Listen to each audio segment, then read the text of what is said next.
அதிமுக எம்எல்ஏக்கள் தினகரை சந்தித்து ஆலோசனை நடத்தியுள்ளது குறித்து அடையாறில் இருக்கும் எமது செய்தியாளர் சங்கரனிடம் கேட்கலாம்.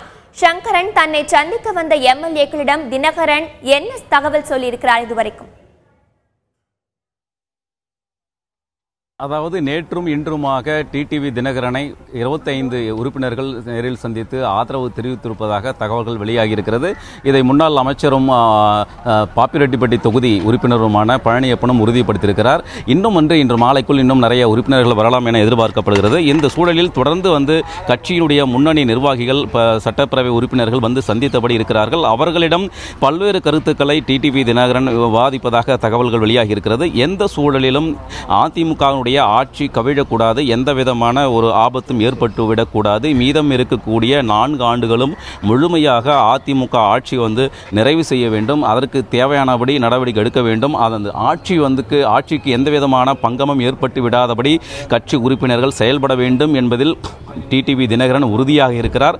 அதே கருத்தைத்தான் தன்னை சந்திக்க வரக்கூடிய உறுப்பினர்களிடம் அவர் தெரிவித்து வருகிறார். இந்த கருத்தைத்தான் கட்சி நிர்வாகிகளும் செய்தியாளர்களை சந்திக்கும் போது வெளிப்படுத்தியிருக்கிறார்கள். தொடர்ந்து இந்த சூழலில் அதிமுகவுடைய அவருடைய ஆதரவு தெரிவிக்கக்கூடிய உறுப்பினர்கள் எண்ணிக்கை தொடர்ந்து அதிகரித்த வண்ணம் இருக்கிறது.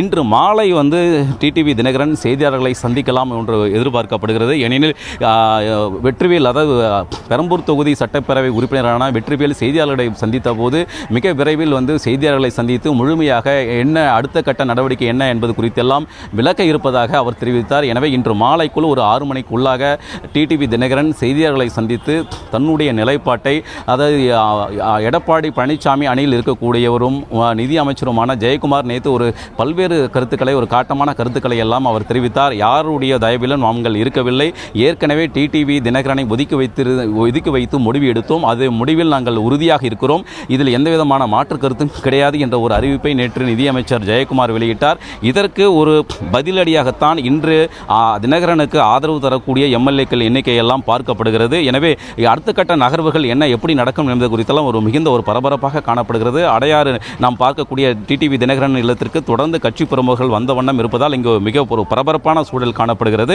தினகரன் செய்தியாளர்களை சந்தித்தால் மட்டுமே அடுத்த கட்ட என்ன நடவடிக்கை, அவர் என்ன திட்டம் வைத்திருக்கிறார், எடப்பாடி பழனிசாமிக்கு என்ன சொல்ல விரும்புகிறார், அது பற்றி எல்லாம் முழுமையான தகவல்கள் எல்லாம் மாலைக்குள் தெரிய வரும் என எதிர்பார்க்கப்படுகிறது. சங்கரன், இப்போ அங்கு வரும் எம்எல்ஏக்களுடன் உங்களால் பேச முடிந்ததா? அவர்களின் மனநிலை தற்போது என்னவாக இருக்கிறது?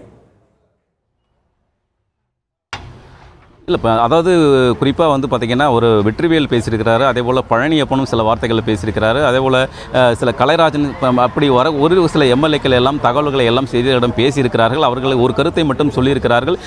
தினகரனுக்கு ஆதரவு தரக்கூடிய எம்எல்ஏக்கள் எண்ணிக்கை கண்டிப்பாக இன்னும் படிப்படியாக உயரும் என்ற ஒரு கருத்தை தெரிவிக்கிறார்கள். இரண்டாவதாக, இந்த ஆட்சி கவிழ்வதற்கான வாய்ப்புகள் அறவே கிடையாது, இந்த ஆட்சி தொடர்ந்து நீடிக்கும், அதில் எந்த விதமான ஒரு மாற்று கருத்தும் கிடையாது, அந்த கருத்தில் தான் தினகரனும் இருக்கிறார், நாங்களும் இருக்கிறோம் என்ற ஒரு கருத்தையும் அவர்கள் தெரிவிக்கிறார்கள். இதனுடைய முழுமையான இன்னும் சட்டப்பேரவை கூட்டத்தொடர் வரக்கூடிய 14ஆம் தேதி கூடுவதாக ஏற்கனவே அதிகாரப்பூர்வமாக அறிவிக்கப்பட்டிருக்கிறது. இதற்கு இன்னும் ஒரு வார காலமே அவகாசம் இருக்கக்கூடிய நிலையில் தற்போது இந்த அதிமுகவில் நடக்கக்கூடிய இந்த உச்சகட்ட பரபரப்பு அடுத்த கட்டமாக என்னென்ன நடக்கும் என்பது குறித்தெல்லாம் ஒரு பரவலான ஒரு எதிர்பார்ப்பை கட்சியினர் மத்தியில் ஏற்படுத்தியிருக்கிறது.